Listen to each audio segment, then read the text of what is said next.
welcome to Job Talk Java. We're on episode 6 now, Lorraine, are we? Yeah, can't believe We it, are. Ger. How are we this far? I know. People are listening in as well. Let me see. So there's been a lot of interest in this episode. We're going to talk about the job interview. And I suppose there's a couple of different streams around the job interview that we want to look at today. We want to kind of have a look at the candidate perspective. So maybe give some tips and tricks to for candidates to take away and to use in their next job interview. This tends to be a time of year that some recruitment happens in December. People want to get everything closed off so that their new hires are ready to go as early as possible in January. Also, something that I'm very passionate about is interviewing. What are the best ways to actually go and to do that and to do that well, to make sure that you're delivering a great candidate experience, you're representing your brand well, but also that you're getting the right talent into the door to do the jobs that you want filled. And we might have a little bit of a look at some things around how decisions might be made. Now, that's a big can of worms, I can tell you right now. But on both sides. On both sides. Yeah. Exactly.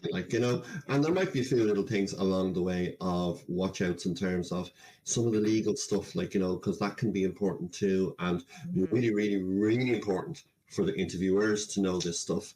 But also it's important for the candidates to be aware, and so that they're representing themselves well. And they know, well, actually, do you know what? This company did this very well. They didn't do that so well.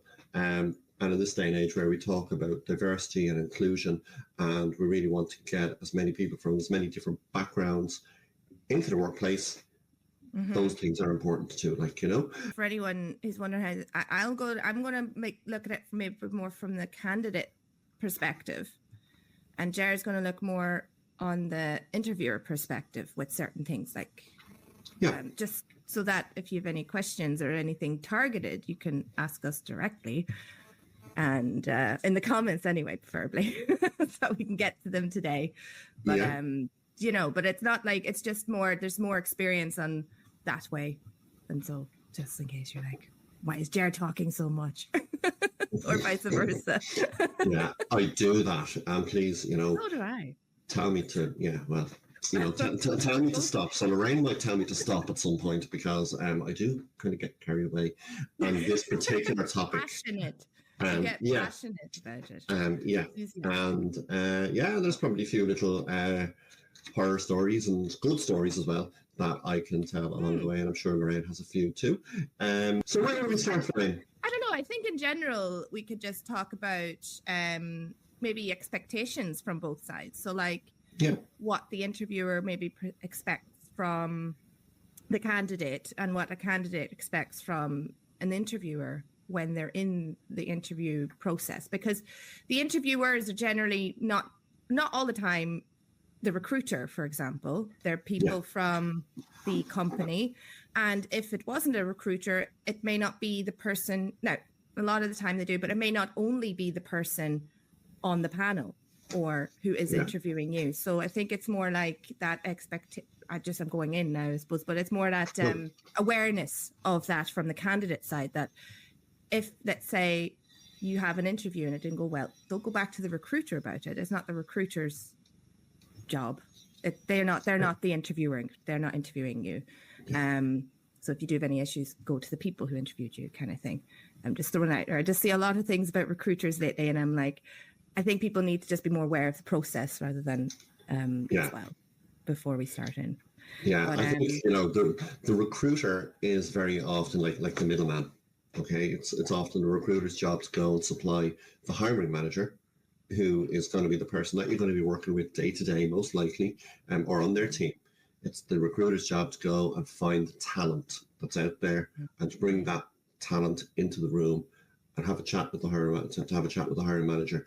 And hopefully, if the recruiter has done their job well, or if there's a good pool of talent out there, everybody has a hard decision to make, because you've got people, who are really, really well qualified sitting in front of you. The fact that you're called to an interview in the first place very often signifies that the recruiter and probably the hiring manager can see, yeah, actually, do you know what? This person on paper looks like they can do the job all right. Like, so then it's just down to what happens on the day and how you can kind of land with the people, because people make decisions, and they can be, sometimes it's a good instinct, sometimes it's well, really it should be on the evidence that they collect that interview. So there's a lot to kind of take in. A lot of little things, I suppose, in the background. Yeah. Like that a lot of people aren't aware of, as in may not always be the same what's the word, arrangement that people have. Maybe the company wants the recruiter to tell someone if they're successful in an interview or not. Like, it depends. I don't know. We don't know. But anyway, that's one thing, I suppose, maybe. And I suppose from a candidate side of it is the expectation is not from the recruiter. It's more from, if you're looking for a reply back, get on to the interviewers or the company even, or the HR department, whoever. If you're not sure of who to contact, you can just say, I had this interview here on this date. What's the story with it after the fact? I know I went further on, but I was just, while we're on that, I suppose. But rather than me say my expectations from, because it could flow in, what would from the interviewer point of view, be the expectations of the candidate that you're interviewing? So I think there's some basic kind of housekeeping or hygiene rules that I would expect from people. The most obvious one is to communicate well through the process. So, the recruiter will probably have made the telephone call or made contact to interview to the interviewee at some point.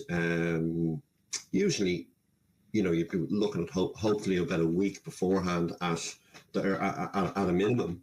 It doesn't always happen. If the candidate has any questions, that they're actually upfront and asking those questions to the recruiter. They might get filtered back to the hiring manager, and the hiring manager usually should have no major issues with answering them. Sometimes people need what's called a reasonable accommodation. So, for example, they might have a disability in some way. So, for example, I work with a gentleman, I've referred to him here before, John Patrick, down in Kerry, and John Patrick is deaf, and he might need a sign language interpreter to be in the room. So if that's something that the company can organise, well, a lot of companies will be happy to do that. Now, a company doesn't always have to give a reasonable accommodation because it depends on the size and what the company is actually capable of doing. And actually, if John Patrick was in a role where perhaps there would be a lot of public speaking or whatever, and the nature of his disability kind of wasn't going to fit with the role and the tasks of the job required, well, it might be a little bit of an awkward conversation, but it might not be the role for them. And so that communication aspect is really important. I think arriving on time is really, really important. Because very often what will happen is people who are recruiting, like, a hiring manager is away from business for a half a day or a day, and they're setting their time aside, and they're probably, the nature of it is they're probably in between interviews, they're going to be looking at their phone or looking at their emails to check what's happening back on the shop floor, we'll say. And so any little delay in that is kind of going to just have an impact on the whole day. And interviewing is tough. It's very, very, if you're going to do it for half a day or for a day, you will come away at the end of that day almost physically and emotionally drained. So you want to make their job easy for them. When you arrive into the building where you're having your interview, be nice to every single person that you see. It's really, really, and you might be stressed and you might not be at your best because you're worried about the interview and all of this type of thing. In some cases, I've seen and heard of the manager actually kind of masquerading as a receptionist to see if the person is actually nice when they walk in the building, how do they interact with people and the staff and stuff like that. And the next thing they see, the poor old candidate is sitting in front of the receptionist in their interviewer because there we go, and it was an early check. And I know for certain that when I would always double check with people who are on the reception or on the security door or whatever else, like, what was that person like when they came in? How did they land with you? Like, just, it's not going to be the difference 99% of the time between me making a hiring decision or not, but it gives me another perspective and a view. So be polite, be professional. Yeah. Don't arrive too early, okay? Because what will happen is that when you arrive in, the people in the reception desk or whatever else, they're probably going to, try and let the person know that they're there for. And next of all, you're getting text messages or emails in the middle of a job interview, which, you shouldn't have your phone on when, it's definitely on silent. An interviewer shouldn't be allowing that to disrupt them. However, they might, and they should have briefed the reception area or wherever else, like, to say, look, I'll come and I'll collect the candidate. You don't worry about that. However, if you're getting kind of messages a half an hour before, it's not good. And obviously then around... Really, sorry, go on. Keep going. I was just going to say on the timely thing, you may have mentioned it there, but I kind of glitched a bit. Weather, let's say the weather. But what would be, because for me, going to an interview from the I would say, let's say your interview's at 2:30, I would say arrive maybe around 15 minutes early. I wouldn't say arrive, as you said, half an hour early or something. Now, it always depends on, let's say if someone's getting public transport and that's the only time that they can arrive in. If that's the case, maybe you mention going, hey, I'm going to be half an hour early, but don't worry, it's just because of whatever logistics or something. But it's more, while being early is good, it does reflect a little bit, I think, on, if you're eager for the interview, that's great. But it could actually make you more nervous the longer you're there waiting to go into the interview.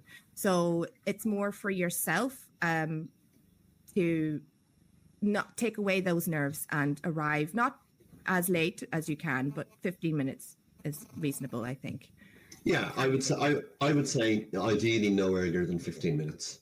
That would be unless you have to, and that's whatever, you can let them know that, look. Yeah, that's it. And do you know what? Sometimes something happens, there's traffic, there's an accident on the road, you get a puncture or whatever else. And the best thing to do in that situation is, as soon as you realize there's an inkling that you might be late, you pick up that phone and you get in touch with whoever you can. Ideally, the person who reached out to you to organise the interview, but bear in mind they might actually be in an interviewing the previous candidate. So don't hockey their phone out of it with constant text messages and phone calls. So if you can get and have the number of the building that you're going to preload it into your mobile phone. So if something like that happens, you're kind of going, right, okay, I have a plan B. Very often, 99% of the time, interviewers are human beings. They understand this stuff happens. They could have been late to work themselves this morning. And they'll try to accommodate you as best they can, okay? And really, and I'll say this again, their job is to get the best out of every single candidate. So they really don't want you coming in stressed out. So, as an interviewer, I would say build a little bit of flex into your day, because not everything is going to run on time. Build a little bit of patience into your day. Do you really want to miss the best candidate for the sake of a flat tire? But as the interviewee, keep that communication. Don't just arrive in, with your hair in a mess, and I don't have that problem. Yes. Or anything like that, kind of flustered, like, come in calm, but have a kind of a contingency plan in place. The one thing that I wanted to ask you, Lorraine, I'm interested in, if you were going for an interview today, how would you dress, or how would you advise people to dress, be they male or female? I'm dressed as I would to an interview. Smart casual, business casual, let's say. Unless it's like stated, like very, very rarely now are interviews full suits. But that doesn't mean you can't go to an interview in a full suit. Now, I think it depends on the type of job you're going for as well. Like if you're going for a directorship or a C-suite or something executive like that, maybe you might want to portray that type of seniority in your dress. That's fine. But if it's not disclosed, you can always ask as well, like that whole thing of communication. Ask, okay, what's the dress code? And if they don't really say, oh, sure, it's just casual, always go that business casual. So like for a woman, a nice blazer, a nice top and trousers and boots would be fine, or shoes, whatever you want. But high heels are not really necessary, but look, if you want to wear them, you can. For men, I would always say, now you can correct me if I'm wrong here, Ger. For men, I would always say a shirt, like what you're wearing, a shirt with a jumper if you want, if it's cold. You can wear trousers with that too, or jeans if you want, and boots and or shoes. No trainers, basically no trainers or anything like that. It's too casual. And then with jewelry, if you have a watch, wear a watch. Because there's this weird body, there's this weird, it makes you look more like, you know, time. I'm looking at the time management, that type of thing. You know, if you have a necklace, you can wear them as well. But I sometimes, you see, if I'm a bit like nervous or something, I fidget with it. So if you fidget with your jewelry, maybe don't do that. Bring it just in case you do fidget. That's what I would say for anyone who's excuse me. So. Yeah, I would say, you know, nothing overwhelming. So you're kind of on the conservative side. I would have always been on the side of wear a suit until I would say the last couple of years. And I would also, I think that you've given top-notch advice there in terms of, you know, ask the question, what is the format here? If it's a public-facing building, for example, like, you know, well, what do the staff there dress like, you know, when they're going about their when they're going about the role? If you've got contacts on LinkedIn or you know somebody that works there, you can ask them too. But certainly, as you say, nothing overwhelming. I think, you know, things have kind of loosened up a little bit over the last couple of years. I wouldn't have dreamed. I would have no problem going for an interview today dressed as I am. However, I would say that I have rarely gone for a job interview where I didn't wear a suit. And I think that if you want, but like I wouldn't recommend, for example, if you're going, it depends on the job, like that, and the company and all of that too, you know. But like I had a friend of mine asking once, he said, what will I wear? And I said, well, it's casual, it's just a job, you know, it's a job, a sales associate role, but you still want to impress, so go business casual. And I said jeans is fine with a nice shirt and nice shoes. And then he's like, will I wear a tie or will I not wear a tie? It's like, you're just wearing the shirt, you don't need the tie. That's casual. Do you know what I mean? You can wear a jumper over it if you want. But I wouldn't. A tie then looks like with jeans. So if you're going to then have a tie, you go with the trousers. Yeah, exactly. Yeah. So it's kind of like that whole visual thing. If it looks mismatched, then go with one or the other. If it's not disclosed, is what I'm saying. Normally go business casual default in my head. But as you say, ask if you're unsure, you know, for clarification. Really. That's it. And I think in terms of things like perfume or aftershave or whatever else, relax the cax there. You know, a little bit. You know, don't. Because some people are very sensitive to smells like me, and it can make you nauseous. It can make could make yourself nauseous. Could make the interviewers nauseous. Could make everyone else nauseous. So, just a little bit. That's all you need. And a little bit of makeup if you're wearing makeup, and clean shaven, like as in tidy. You know, I don't mean your entire beard off or anything, or if you have a beard, make sure it's tidy. You know, that's that type of thing. It's just first impression. That's all it is. Then, in terms then of, okay, we're in the interview now, Lorraine. Okay, we're in. So, what are you thinking? What are you anticipating that I'm looking for? How do you think that I'm going to approach you as a candidate? From a candidate's perspective, as in what I expect from them. Well, first off, I guess some of these things would overlap with what you said. One of them was the timeliness, and I know that interviewers can be late, but I've heard, and that's fine. But again, if you update the candidate or have the reception tell them that, that's fine. You know, there's nothing worse than the candidate waiting and they're 10, 15 minutes over. That's more that makes you more nervous then. Or they may want to go outside for fresh air, but they're not sure if they're getting called or not, you know, that kind of thing. So it's just more that timeliness and mutual respect for both sides, you know. But one thing I said, you know, I think is if the interviewer is late, for example, that the expectation from a candidate's perspective would be perhaps not to rush into like rush into it, like go, okay, tell me about yourself. It's still the interview. You want to still make them, you know, they're already nervous because it's late. So now they're like, oh, I don't have long to talk about whatever I want to talk about because the time is now lengthened. But I think as well, for equal opportunity, everyone should get still the same time, even if it is late.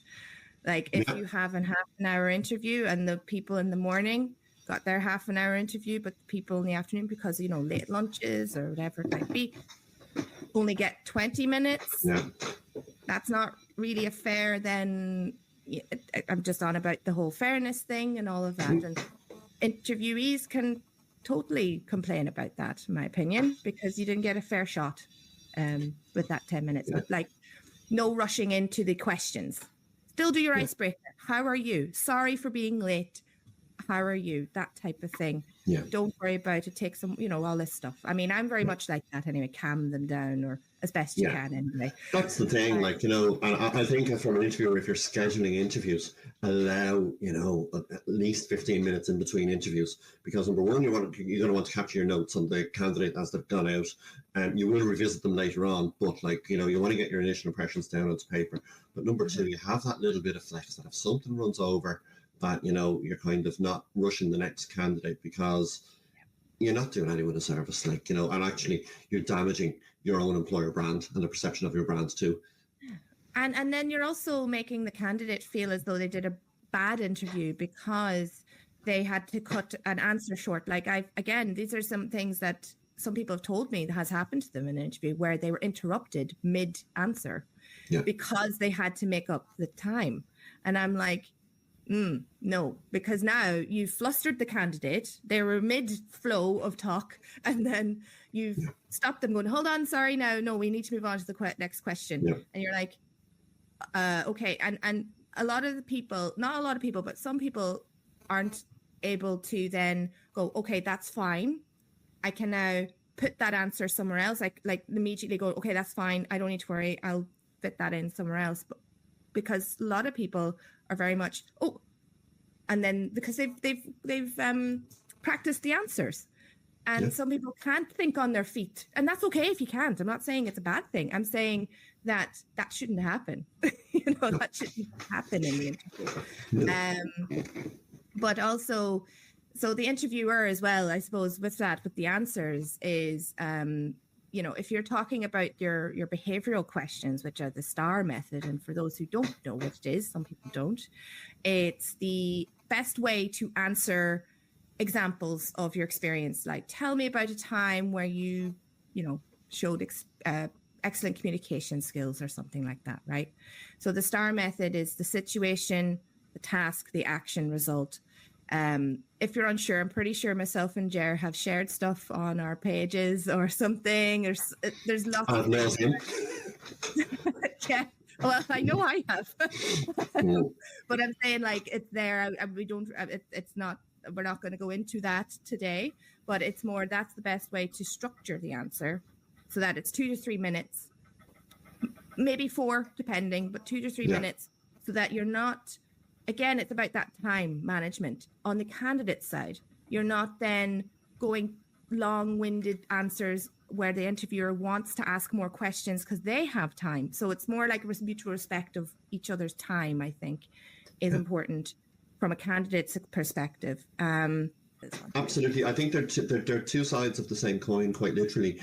I think that what you're saying there about the time is so important.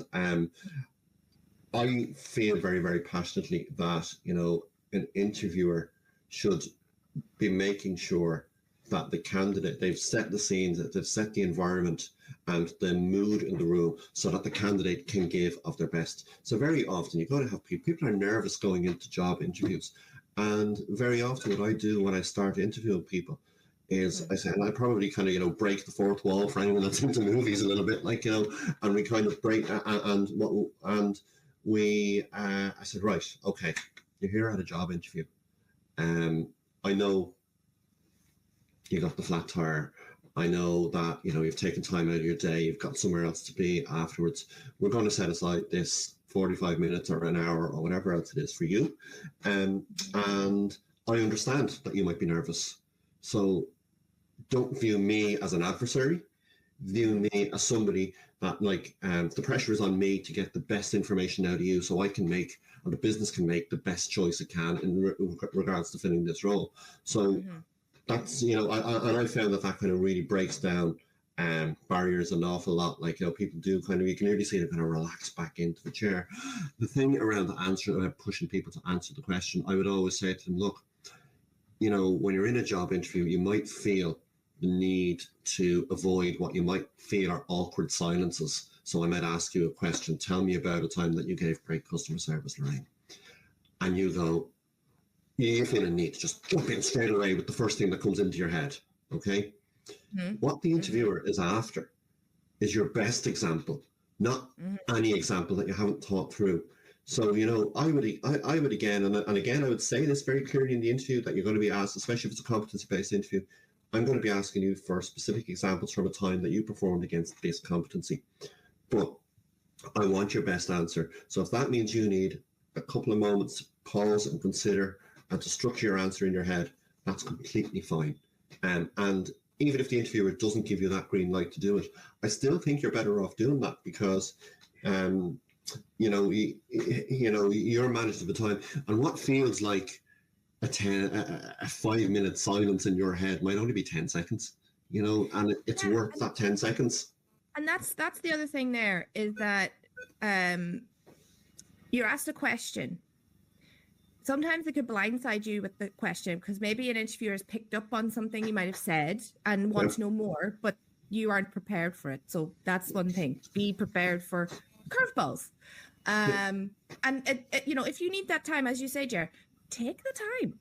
Either take the time to ask, if you, let's say, are asked a question and you think it's something else, ask them. Go, sorry, do you mean talk about this or that? And then that gives you more time to think because they're now answering you to go, yes, that's exactly it. Or not really, we're looking more for this or that. Now you have a bit more of structure in your head and you can go, all right. The other thing is be honest. Sometimes people do not have a genuine experience in certain competencies, but that doesn't mean that if you can't, now this is what I tend to say, because it does happen. That doesn't mean that you can't combine your experiences together to make like a kind of like a overview of what you could do if you were given a hypothetical question answer, you know.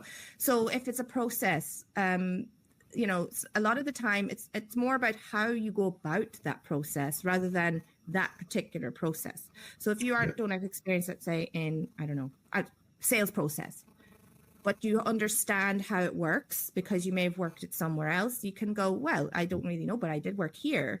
So, you know, if I were to work here, this is what I would do.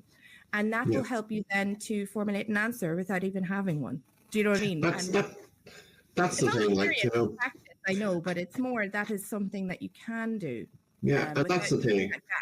And then just one final thing. That brings us then, do you know when interviewers, when they have the gap, they think, oh, they're not going to answer it, and then they move on to another question? No, let them answer, because sometimes they're just like this, you know. A good interviewer, I think, will see that and go. Yeah, I think, like, you know, I suppose there's times when you kind of, you will, how long are you going to sit there? Like, you're going to sit there for 5 minutes, really, like, you know. So I think there's a time that, you know, the interviewer is going to kind of say, right, okay, perhaps the candidate's struggling to answer this question a little bit. So maybe, would you like any clarification on that? Or can I rephrase that question? But, like, let the candidate sit with their thoughts for a couple of minutes and see how it goes. Ideally, especially for the competency-based ones where you're asked for a specific example, you know, the ones where, you know, you have a specific example are going to score higher at the end of at the end of it. That's the way it is, like, you know. But as you say, if you can kind of say, right, okay, I don't have a specific example for this one, but here's what I would do, and here's what I have done in a similar enough situation in the past, and this is where my thought processes would be. You can still score a very, very good answer, like, you know, and you know, again, you're not sitting in that chair because nobody thinks that you can't do that job. You know, you're sitting in that chair because you potentially could be out there doing that job in a couple of weeks' time, like, you know. So you do have, to a certain degree, the confidence of the interviewing panel. It's just kind of the confirmation, I suppose, as to whether or not things are, you know. And look, well, the other thing as well is that you may not actually, they might have found something else interesting on your CV that you may not have thought was interesting at all. Like, they could be looking for someone not aligning with the job because they want someone maybe with more XYZ. You don't know. So it's more, you're there just to be, it's a conversation about you. So if you can, as the candidate, I'm saying, you know, to help with the interview, help the interviewer understand you, it's a conversation. You know, throw stuff in that you may have forgot to say before. It's a little bit like doing, you know, your leaving cert, your A levels in English or whatever else, right? You know, going into your leaving cert that you're going to write 4 essays in English in that 3-hour period. And no matter what question or topic you're asked, you're going to write a variation of those same 3 or 4 essays. Like, you know, it just, you know, it's about molding your experiences and saying, right, okay, if I get asked this question in that way, that's how I'm going to answer it.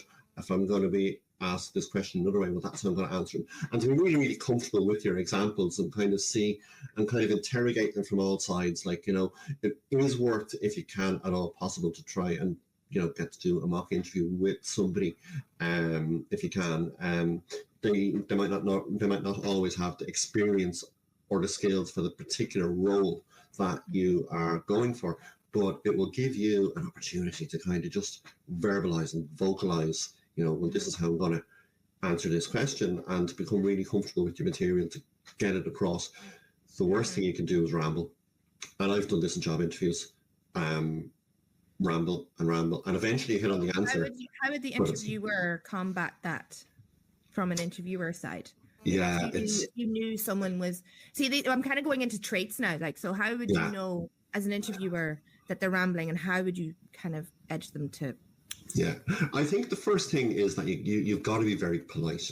Okay, so sometimes you do have to say, right, okay, let's pull you back in there. Okay, and as much as it's not, you don't want to be interrupting people. If the candidate isn't getting what you're looking for, you're not doing them a service by letting them go off down the road and around the roundabout and back again, like, you know. So there's a few subtle signs, you know, if you want them to move on, you know, you can start doing the old shuffling the papers and kind of like, you know, writing something down or whatever, or actually putting the pen down and kind of stuff, like, you know, which is, you know, you've got to be really, really good with your body language if you're going to do that in a way that doesn't come across as being out and out rude, if I'm honest with you. And not everybody has that skill.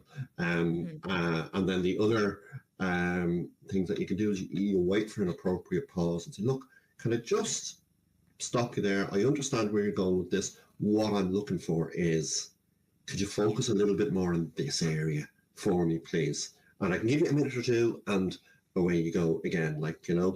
Now, you know, sometimes time out of number, this is going to be an example that the interviewee is struggling with, and you're not going to be able to do much further with it. But then time out of number, and for that, again, you might get a really, really good answer. And sometimes, you know, it's important to have structure in your interviews so that you're asking the same candidates pretty much the same headline questions all going along. But sometimes if you're getting asked, as an interviewer, if you're getting asked to clarify that particular question a lot, it's not the candidate you need to be looking at, you know? Yeah.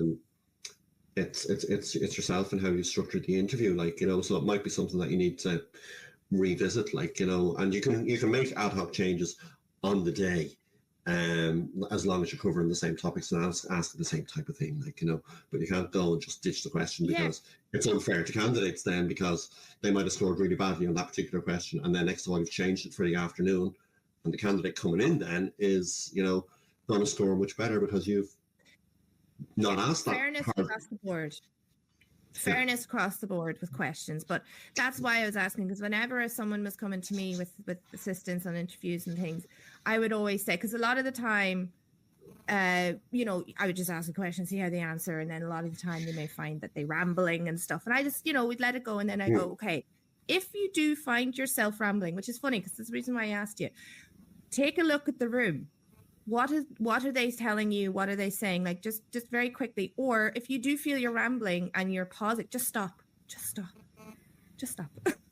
You know, because there's nothing worse than you going da da da da da, and then that no, that's the well, it's like this. Anything you say can and will be taken down as evidence.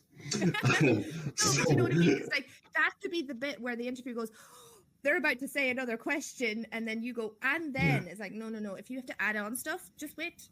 There's opportunity another time. Like it's okay, because if you think, you know, if you've got the bulk of it, the interviewer may pick up on it, as you said there. They may go, well, actually, I was looking for more for this. Could you tell me more about it? Or they may be satisfied and move on. Yeah, you know, that's it. Like, so you know, like awareness, I think.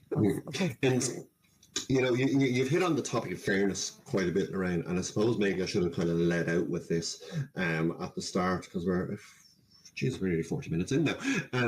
It's really, you know, for interviewers, and when you decided to go out and do recruitment, a lot of the time, kind of, you know, not everybody loves doing it. I love it, right?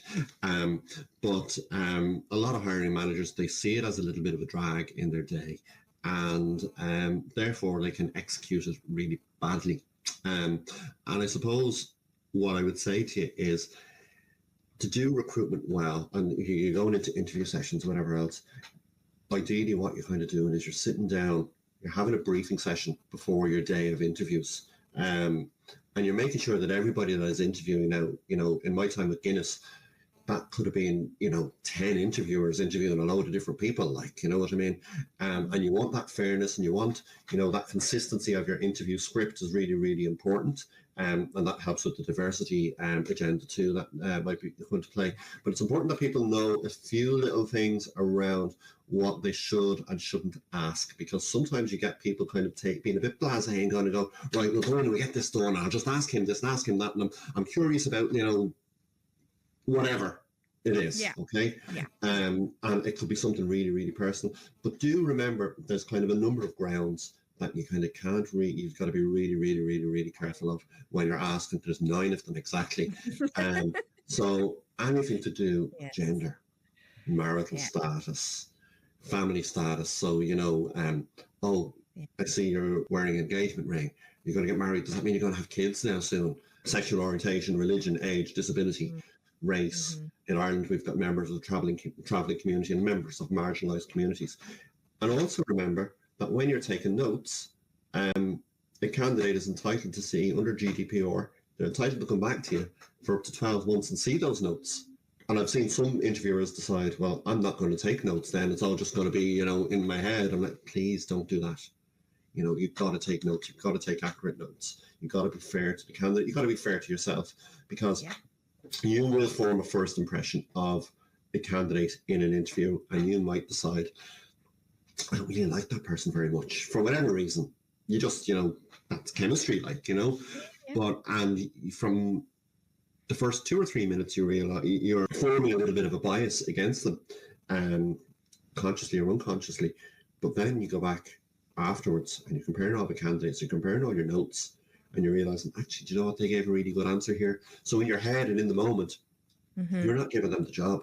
But I've seen so many times, actually, you go back and you find out, wow. Yeah, this person's the best person, actually, in hindsight type thing. But yeah, so that's really, really, really important to kind of to touch on, like, you know.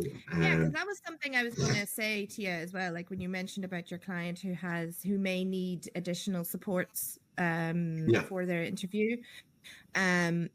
Like the other side of it as well is that not employers, because you cannot like openly ask that question. No. But as a candidate, if there is something that might hinder the job that you're going to do in any way, like if it's a manual labor type role and you already have an underlying issue, you have to kind of mention that, in that it's more that they're aware. Not that I'm not saying like it would impact, like, because they can't then go, okay, you can't because you have this. It's more that they're aware, so that let's say you do get the job and you're injured, or your back injury, or let's say flares up on you, that they are aware that that injury already existed, and you know, they could then offer alternative options for you. It's not. It's also kind of like, the interview is a truthful place. You have to be, in a way, truthful and honest, because there's nothing worse than like, for example, on that side, you know, you can't discriminate. You can't discriminate on those grounds from the interviewer side, but from the candidate side, like, you can't lie in your CV.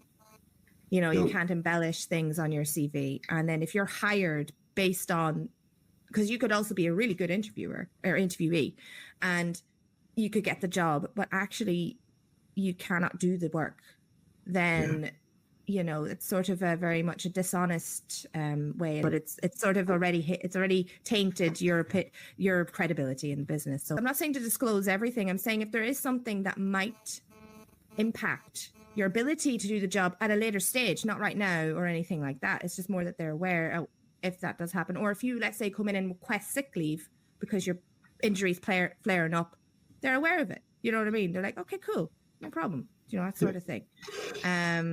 Just that's it. You know, and side of it too. You know, and I've seen, like, you know, employers give great accommodations to people and great flexibility to people.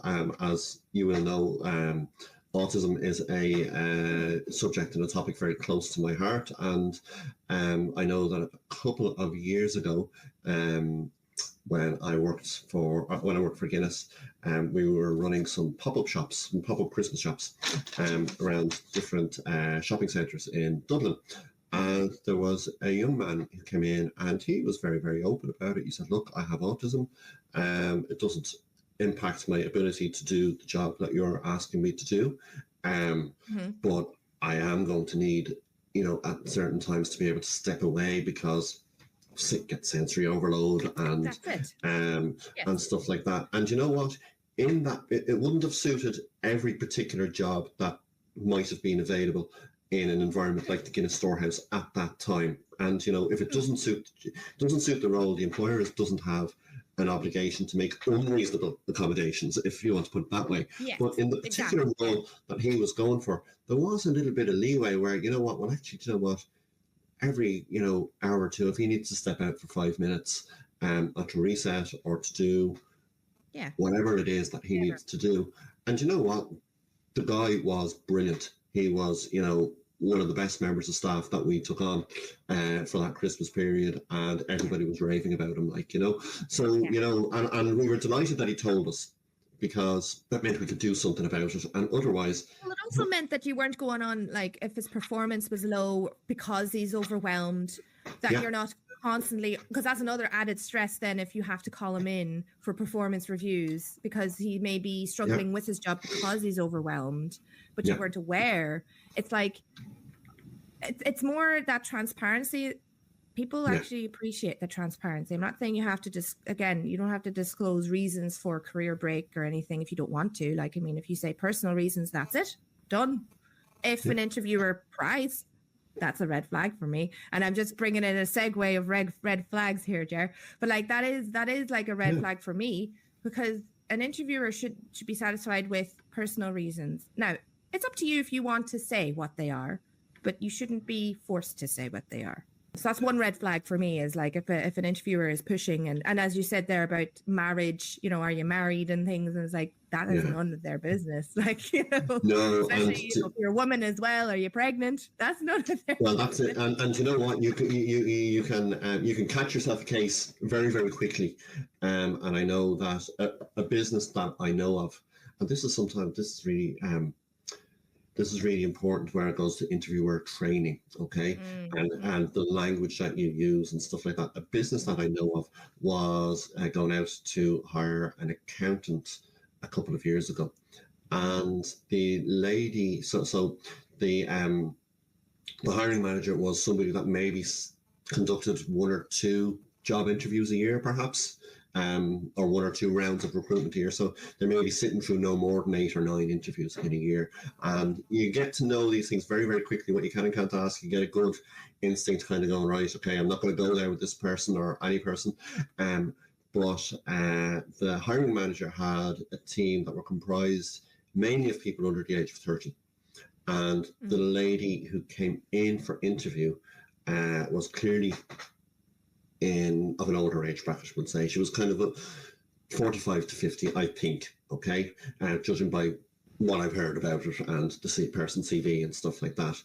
And the interviewer, the hiring manager, said, how would you feel about, fitting in with, kind of a younger profile team?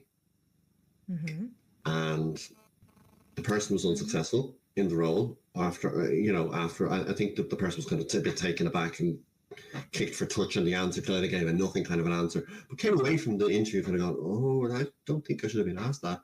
And next of all, the business was down in the WRC, and it was found against them, like, that no, that question shouldn't have been asked. And there was a fine. It wasn't a huge fine, but it was they did get a fine. Their names went into the paper. So actually the damage to the business and to the employer brand was even worse, like, than the actual fine. The fine was, minuscule. I think on the evidence that the person wouldn't have gotten the job anyway, but the fact that was brought up, it was... No, but I can see where they were going with the question. Yeah. As in their age, because a different generation, if it's a younger demographic, it could work. It can work. Now, that's not to say that everyone works well, regardless of age. Some people can work really well with more experienced people or whatever. But I think it should be asked, how are you in a team environment? Full stop, or something like that. Doesn't matter about age and demographics, because you could be working with anyone from different cultures, things like that. It actually shouldn't have been.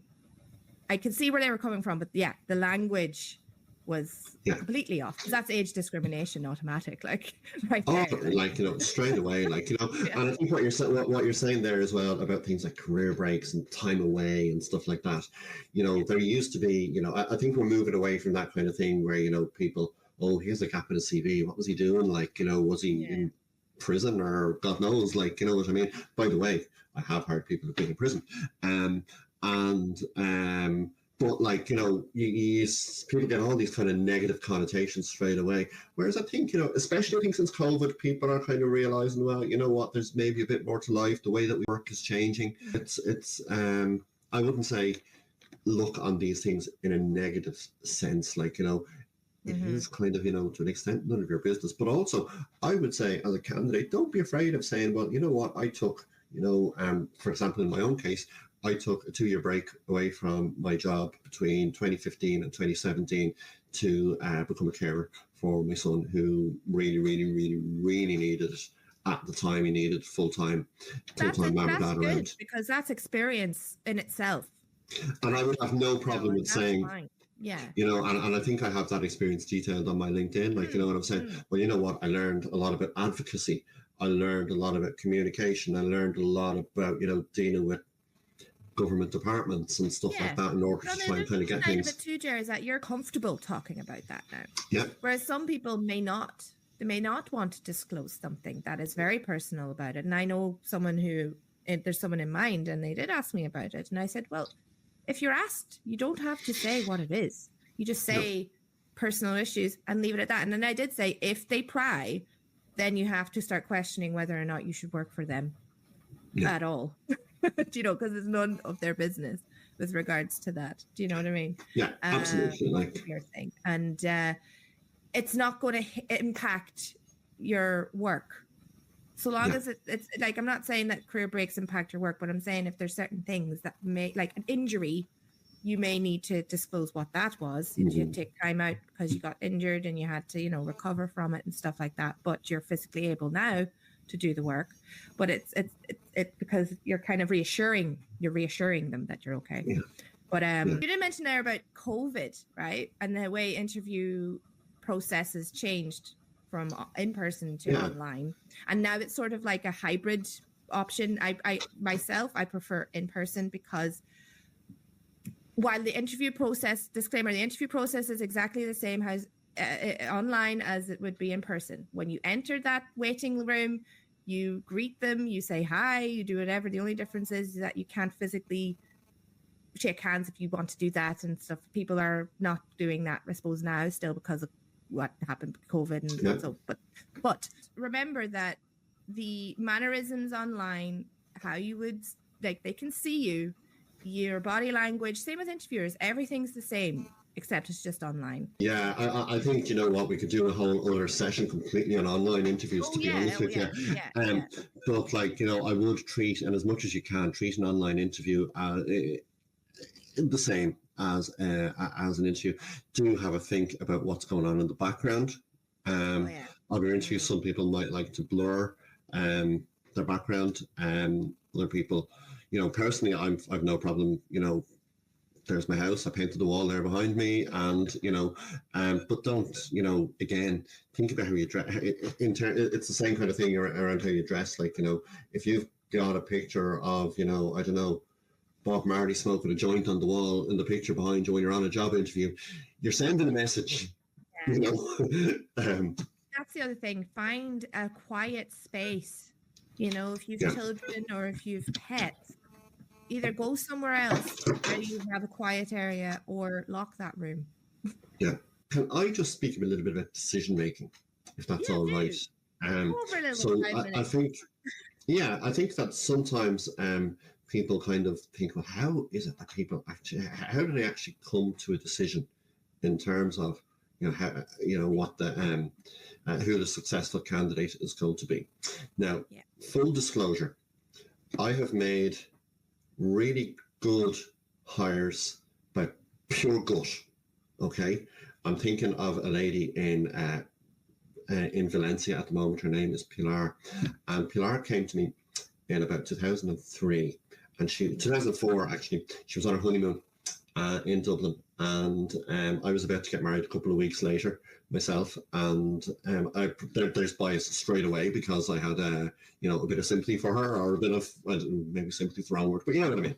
And Pilar didn't have, her English wasn't great, and but we needed people at the Guinness Storehouse to be able to speak in different languages, but she was obviously fluent Spanish and she fluent Catalan as well, and she was on her honeymoon in Dublin, and she wanted to set up, you know, and come and live in Dublin. We were a little bit kind of stuck for staff at the time, and I was like, oh, you know, she has the language obviously, but you know, she needs to be, English is going to be her main language at work, like, you know, as well. But she was very smiley, and I could see a good attitude, I could see a good commitment to learning, and I went, right, Pilar is the one for us, and she turned out to be a fantastic hire.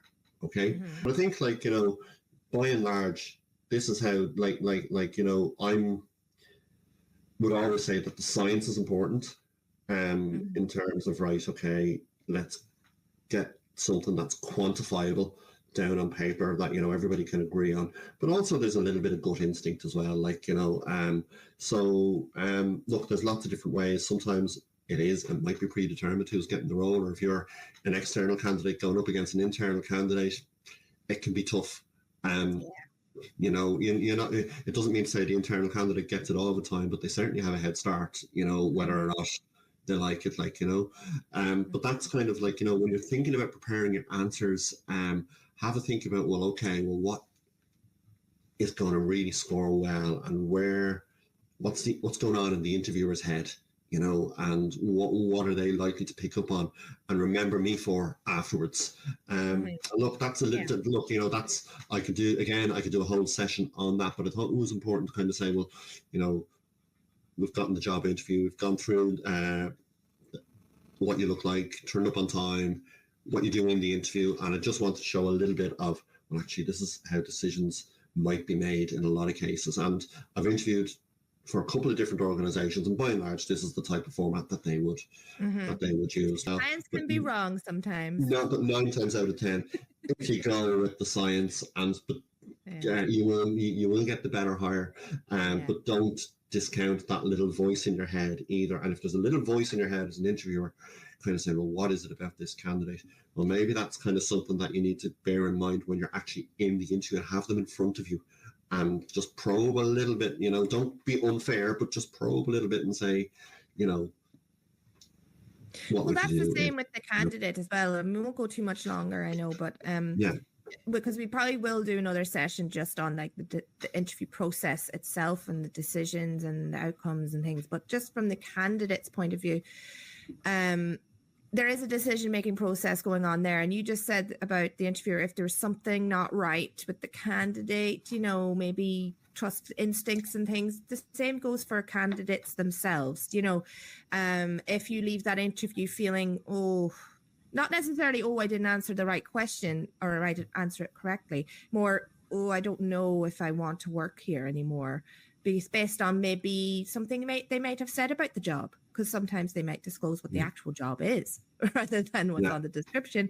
Or maybe through conversation, you realize that, the values and all of that don't align with you. You know, a quick thing with me when I was interviewing for a HR position a long time ago now, I was asked a question about an employee that they wanted to get rid of because they knew that he was drinking and stuff like that.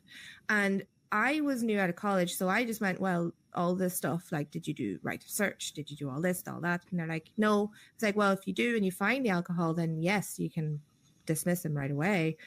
But if he's turning up to work drunk with nothing else there, all you can do is ask him to go home. And then obviously if it keeps going, you have to go through the process of dismissal.